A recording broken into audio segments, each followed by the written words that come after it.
Experiment de la pressió atmosfèrica.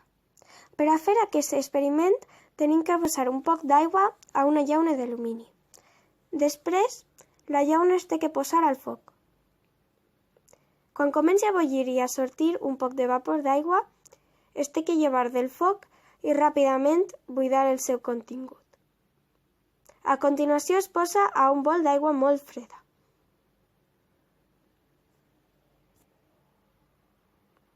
Resultat del primer intent.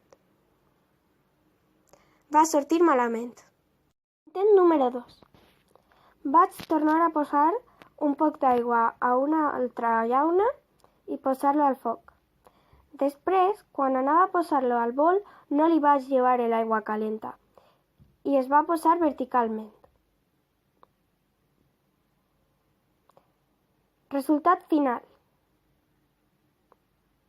El segon intent va sortir bé perquè no vaig treure l'aigua calenta, que era el que feia el contrast, i perquè la llauna es va posar de forma vertical.